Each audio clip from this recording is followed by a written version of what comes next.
through much of the 20th century, basically from when industrialization took off in the late 19th century, America has enjoyed a broad-based connection between economic development on the one hand and cognitive development on the other hand. And here's the basic dynamic. Economic growth makes society more complex. So the richer and more advanced an economy gets, the more complex the society gets, along three basic dimensions. First, there's more knowledge, and total know-how distributed throughout the system. Second, the division of labor becomes more far-flung and also more intricately specialized. And thirdly, in our personal lives, as we get richer, we have more and more choices that we are able to make, from the trivial, which of the umpteen varieties of breakfast cereal on the grocery store shelf are we going to take home with us, to the life-altering, where am I going to live, what's my career going to be, who's my friends going to be, who am I going to marry? And all three of these dimensions go up with economic growth. As society gets more complex, that means that the mental demands imposed on us by the society around us grow up, and we respond by developing our mental capabilities in ways that are quite strikingly different from how most people have lived throughout history. And so we invest in human capital to keep up with complexity. So that's how economic growth makes us smarter. The problem is that over the past generation or so, the connection between economic development and cognitive development has broken down for large segments of American society. The demand for highly skilled workers has continued to go up over time as we enter into this knowledge information economy, but the supply has kind of stalled out. A couple of statistics. Back in 1900, 6% of Americans graduated from high school. It rose to 70% by 1960, and it's kind of fluctuated around there ever since. It's at 75% today, but it's actually lower today than it was back in 1970. It peaked in the low 80s. College graduation rates zoomed in the second half of the 20th century. 8% of young Americans had college degrees, got college degrees in 1950. Now it's about 32%. But the rate of growth has slowed down markedly since 1980, and all of the growth has been amongst women. The male college graduation rate today is basically exactly the same as it was 30 years ago. As demand has raced ahead of supply, the predictable consequence has occurred, and that is the price of relatively rare, high-skilled talent has been bid up, and hence the rise in the college wage premium, and hence the rise of class-based inequality. So why should libertarians care about this phenomenon? I'll give you 4 reasons. First of all, this kind of inequality is not just the normal byproduct of a dynamic market economy. On the contrary, the human capital slowdown is a growing economic threat to continued market dynamism. According to Harvard economists Claudia Golden and Lawrence Katz, about 14% of the total productivity growth in the 20th century, they look from 1915 to 2005, is attributable to improved labor quality due to increased schooling. So those huge gains in educational attainment that we've seen made our workers more productive, and that provided a huge tailwind for economic growth, basically 14% of it. And so if that tailwind has died out, that means maintaining the kinds of growth rates that we've enjoyed historically is going to be much tougher. In this case, we're dealing not with capitalism working as it ought to, but rather with a phenomenon that is interfering with capitalism's ability to work as it ought to.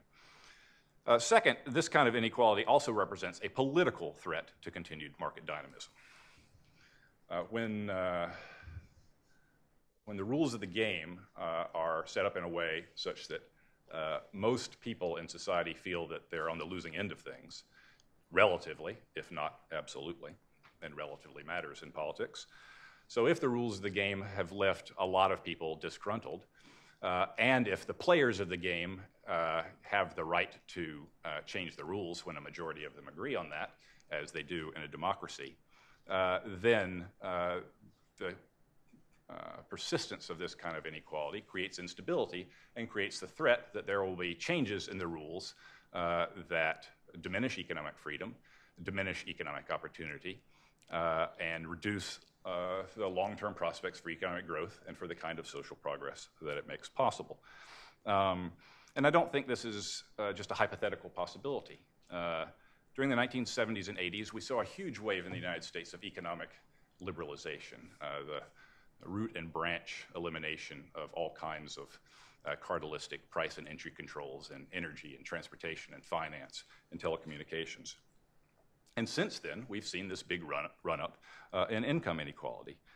And since then, we've seen a real slowdown in the momentum for continued economic liberalization, or even maintaining the levels of economic freedom that we enjoyed at that time. The Democratic Party has turned away from the relatively pro-market stance of the Clinton years towards embracing much more populist and anti-market rhetoric. And the Republicans have countered not by principled defense of limited government, which they realize hasn't pulled very well, but rather by trying to appeal to the disaffected white working class through culture war topics. So I think our politics have gotten much less libertarian in the face of rising inequality, and our prospects for policy gains during this time have gone down as well. So if we care about continuing to maintain and expand economic freedom, we may very well have to care about the human capital slowdown. Third, this kind of inequality isn't just a reflection of idiosyncratic individual differences in abilities and preferences. It reflects systematic class-based differences in childhood environments. This problem, the problem of the human capital slowdown, isn't visible across the socioeconomic spectrum. It's located in that bottom 70%. Here's some interesting statistics from University of Michigan economists Sheldon Danziger and Patrick Whiteman. They looked at people born between 1956 and 1958 and found that, that the children of college-educated parents, that amongst the children of college-educated parents, 37% of them, those born in the late 50s, could expect to receive a college degree by age 25.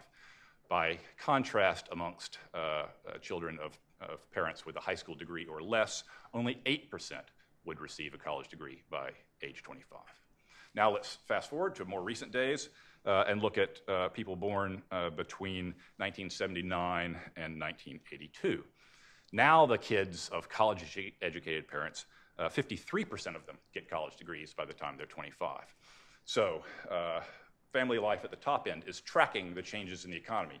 As the demand for more highly skilled workers continues to escalate, the supply from the top third of American life of college-educated, highly skilled workers goes up commensurately. But what happened to people born in the late 70s, early 80s of parents with a high school education or less? The percentage receiving a college degree by age 25 actually went down from 8% to 6%. So one explanation for this stark class divide in human capital levels is genetic. That is, college-educated people are smart, they've got smart genes, they pass their smart genes on to their kids, and their kids follow in their footsteps. I think there's something to that story. It's important. But I argue in the book at great length that this pattern of class-based differences in human capital levels can't be attributed entirely to genes. I argue that differences in family structure, parenting style, and community influences add up to a big factor in explaining how low human capital levels tend to get passed from generation to generation. So if that's true, then here's the blunt truth about American society today. The number one way to succeed today is to pick the right parents. So there's a chicken and egg relationship between human capital levels and socioeconomic status. Adult human capital levels are the primary determinant of adult socioeconomic status. That's fine. But childhood socioeconomic status is the main determinant of adult human capital levels, and that's not so fine. In particular, it should make libertarians very uncomfortable because of the importance we ascribe to the ideal of personal responsibility. the idea of individual personal responsibility is central to the libertarian vision. You're free to do whatever you want, but you face the consequences of your actions. Yet, if it's true that by the time people actually become legally responsible adults, circumstances not of their own choosing, that is, how they were raised and who they grew up with, may have prevented them from developing the capacities they need to thrive and flourish, then personal responsibility starts to look like a more hollow ideal. So, like it or not, libertarian ideas are not going to flourish in a world where the ideal of personal responsibility seems to ring hollow. Fourth, and the final reason I'll give for why libertarians should care about human capital inequality is that libertarian ideas are extremely important to the prospects for addressing and remedying it. Now, it's true that in the book I do put forward some government interventions that might possibly do some good in mitigating the human capital slowdown. Things like early childhood intervention to help kids from disadvantaged backgrounds be ready for school. Things like subsidies for low-skilled workers to convert the welfare system even more to one that encourages participation in work, to one that historically encouraged joblessness and family breakdown. That strikes people as unlibertarian, and certainly, according to some brands of libertarianism, all of those kinds of functions should be handled by private charity. But I will hide behind the authority of those libertarians who have supported a government role in providing a social safety net for people at the bottom. We're actually in the Hayek auditorium. F.A. Hayek supported such a safety net. So did Milton Friedman, in whose name Cato biennially awards a prize for advancing individual liberty. So I think I'm in okay company. But really, if you're looking at the things that I believe can make the biggest impact on changing this dynamic, you're looking at eliminating or reducing bad government interventions rather than concocting new ones. The slowdown in human capital development, after all, represents a real failure of sectors that are dominated by government. On the one hand, welfare and social services, and on the other hand, education. Welfare policies, as I've mentioned, have for decades perversely subsidized joblessness and single parenthood. In addition, other government interventions have made matters worse as well. The drug war in particular and its connection to mass incarceration has been catastrophic, particularly for African Americans, and has been a bulwark, I think, of the intergenerational transmission of poverty. Other kinds of regulatory interventions like occupational licensing and land use regulation strangle opportunity for upward mobility through entrepreneurship. And then, of course, the central social institutions in our society for human capital development are the nation's schools. And they are, at the K through 12 level, 90% government schools. The whole promise of public schooling was that it was a guarantor of equality of opportunity. No matter what your background, come to school, you're admitted here, and we will give you the skills you need to thrive and flourish in American life. That promise has been broken, as K through 12 schooling today serves not to mitigate class-based differences in human capital, but rather to perpetuate them. Kids show up at preschool now with quite clear and dramatic class-based differences in test scores and school readiness. And then over the primary and secondary school years, those differences just grow even bigger. So major structural reforms in schooling are needed, and along the lines that libertarians find congenial, basically structural reforms that increase competition and open the scope for entrepreneurial innovation.